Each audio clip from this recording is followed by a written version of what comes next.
Hello friends, 5 సంవత్సరాల క్రితం మనకి చైనాలో కోవిడ్-19 ఎలా వచ్చిందో మనకందరికి గుర్తుంది. దాన్ని అసలు ఎవరు మర్చిపోలేని విధంగా మనకైతే మార్చేసింది మన లైఫ్స్‌ని. సో 5 సంవత్సరాల తర్వాత మళ్ళీ చైనాలో కొత్త వైరస్ అయితే వ్యాప్తి చెందుతుంది. సో ప్రజలు కూడా చాలా హెవీగా హాస్పిటల్స్‌లో అయితే జాయిన్ అవుతున్నారు. అండ్ దీని గురించి న్యూస్ ఐటమ్స్ కూడా చాలా సర్క్యులేట్ అవుతున్నాయి. అండ్ ఇవన్నీ చూస్తుంటే ప్రపంచాన్ని ఇంకొకసారి మనకి గడగడలాడించడానికి చైనా అయితే రెడీ అయినట్లు తెలుస్తుంది.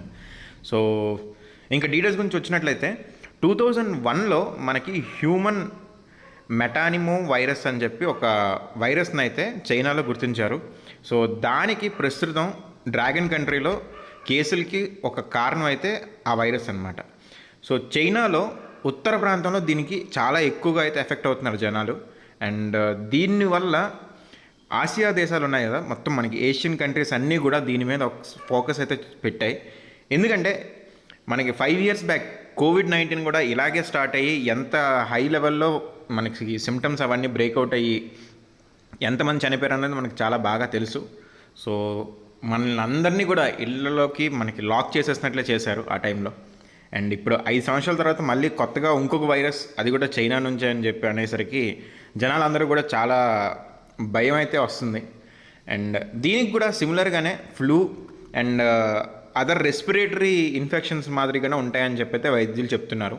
సో దగ్గు, జలుబు అండ్ జ్వరం, శ్వాస తీసుకోవడంలో ఇబ్బంది, ఇలాంటివన్నీ కూడా ఈ వైరస్ లక్షణాలని అయితే తెలుస్తుంది. అండ్ ఇది కానీ ఎక్కువైతే బ్రాంకియాటిస్, నిమోనియా ఇలాంటివి కూడా మనకి రావచ్చు అని చెప్పి చెప్తున్నారు. అండ్ ఇది మనకి కనిపించడానికి ఆల్మోస్ట్ 3 to 6 days అయితే పడుతుందంట. సో వైరస్ అంటే ఒకరి నుంచి ఒకరికి వెళ్ళిన తర్వాత 3 to 6 days అయితే పడుతుంది ఈ డిసీజ్ కనిపించడానికి. అండ్ అమెరికాకు చెందిన central for disease control prevention వాళ్ళు, సిడిసి వాళ్ళు, ఇది ఎక్కువగా చిన్నపిల్లలు, ఓల్డ్ ఏజ్ పీపుల్ అండ్ మనకి ఎక్కువ ఇమ్యూనిటీ పవర్ లేని వాళ్ళు ఉంటారు కదా, వాళ్ళు ఎక్కువగా ఈ వ్యాధి బారిన పడుతున్నారని చెప్పి అయితే చెప్తున్నారు. అండ్ దీని గురించి మనకి ప్రజెంట్ అయితే చాలా ఎక్కువగా మనకి సర్క్యులేషన్ అయితే అవుతుంది. So new HMPV virus in China. So జనాలందరూ కూడా ఒక్కసారి చూసేసరికి చైనాకి ఇంకా మనం మీమ్స్లో కూడా చాలా హెవీగా చూస్తున్నాం, చైనా అని అంటున్నారు. వీళ్ళు కావాలని చేస్తున్నారా లేకపోతే అనుకోకుండానే ఈ వైరస్లు చైనాలో వస్తున్నాయో తెలియదు, కానీ వైరస్లు అయితే ప్రతిసారి ఏదో ఒక కొత్త వైరస్ని అయితే వదులుతున్నారు. అండ్ మనకి సో వాళ్ళు ఏం చేస్తున్నారు మనకి పక్కన పెడితే మనం జాగ్రత్తగా ఉండాలి కదా. సో ఇవైతే మనకేంటంటే రెస్పిరేటరీ వైరస్ అనేది మనకి యాక్చువల్గా సేమ్ ఈ రెస్పిరేటరీ సిస్టమ్స్ అన్నిటికీ కూడా మనకి చాలా హెవీగా ఉంటుంది. అండ్ ఇది ఎలా అంటే మనకి సేమ్ కోవిడ్ లాగే దగ్గిన, తుమ్మిన, మనకి తుంపర్లు వస్తాయి కదా, సో ఆ కంటామినేటెడ్ సర్ఫేస్ వల్ల కానీ, ఇన్ఫెక్టెడ్ పర్సన్ దగ్గరలో ఉండడం కానీ, వాళ్ళతో క్లోజ్ కాంటాక్ట్లో ఉండడం కానీ, వాళ్ళతో షేక్ హ్యాండ్ చేయడం కావచ్చు, వాళ్ళని టచ్ చేయడం కావచ్చు, ఇలాగ వీటన్నిటి వల్ల కూడా ఈ వైరస్ అనేది అయితే స్ప్రెడ్ అవుతుంది.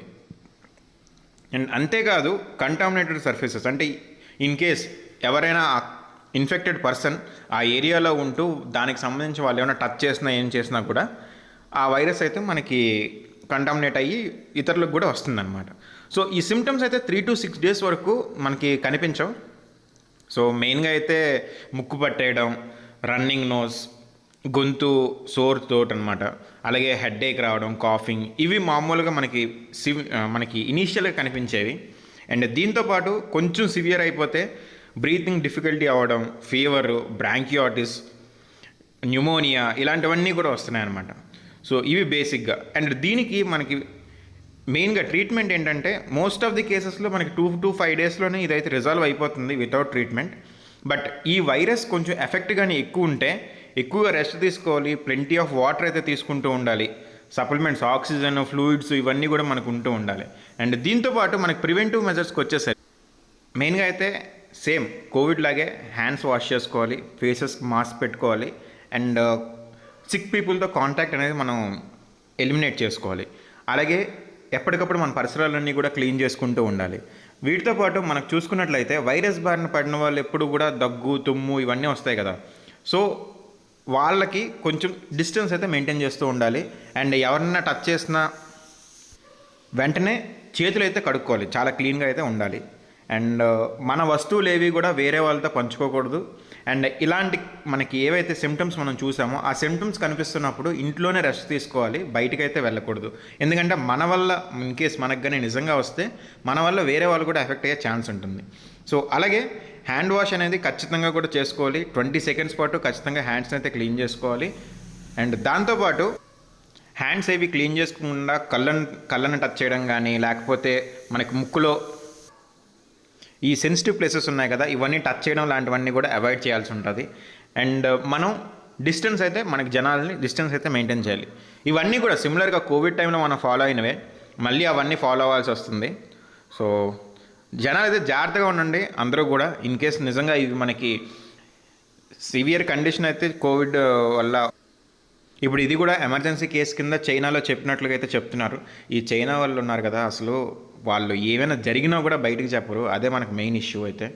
సో అక్కడైతే వైరస్ సివియర్గా ఉంది అని చెప్పి న్యూస్ వస్తుంది, కానీ అక్కడ చైనా వాళ్ళు అయితే ఎప్పుడూ కూడా వాళ్ళ దగ్గర ఏమవుతుంది ఏంటి అనేది అస్సలు మనకి బయటకైతే చెప్పరు. అండ్ వైరస్ డీటెయిల్స్ కూడా మనకి చెప్పరు. సో మన వరకు అయితే మనం చాలా జాగ్రత్తగా ఉందాం. ఇన్ కేస్ నిజంగా వచ్చినట్లయితే ఇండియాలోకి రావడానికి మినిమం ఒక 30 to 40 days అయితే పడుతుంది. ఈ టైంలో మనం అందరం కూడా చాలా జాగ్రత్తగా ఉండాలి. ఇలాంటి వైరస్ దగ్గర నుంచి కాపాడుకోవాలి మనల్ని మనమే. సో ప్రజెంట్ అయితే ఇండియా తరఫున మనకి ఏంటంటున్నారంటే ఇదేమీ లేదు, మనకి పెద్దగా సీరియస్గా తీసుకోవాల్సిన అవసరం లేదు అంటున్నారు. కోవిడ్ వచ్చినప్పుడు కూడా ఇలాగే మాట్లాడారు.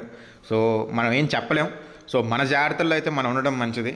సో అక్కడైతే మాత్రం చాలామంది హెవీగా దీనికి గురవుతున్నారు. అండ్ దీని మూలాలు కనుక్కోవడానికైతే already all the health care centres ఉంటాయి కదా, అన్నీ కూడా ట్రై చేస్తున్నాయి.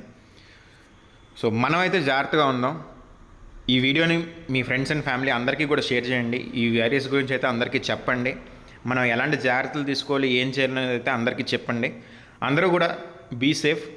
ఏం జరిగినా సరే స్ట్రాంగ్గా ఉండండి. మనకి మనమే సపోర్ట్ చేసుకోవాలి. ఈసారి అసలే చైనా న్యూ ఇయర్ రాబోతుంది.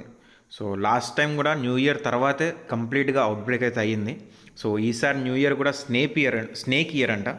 సో చైనాలో ఒక్కొక్క ఇయర్కి ఒక్కొక్క యానిమల్ అయితే పెడతారు. ఈసారి స్నేక్ ఇయర్ అంట. స్నేక్ ఇయర్ అంటేనే వాళ్ళకి కొంచెం నెగిటివ్ సినారియో. సో అలాంటిది ఇప్పుడు ఆ స్నేక్ ఇయర్లో ఇలాంటి కొత్త వైరస్ వచ్చింది. సో అందరం అయితే జాగ్రత్తగా ఉందాం. Take care everyone.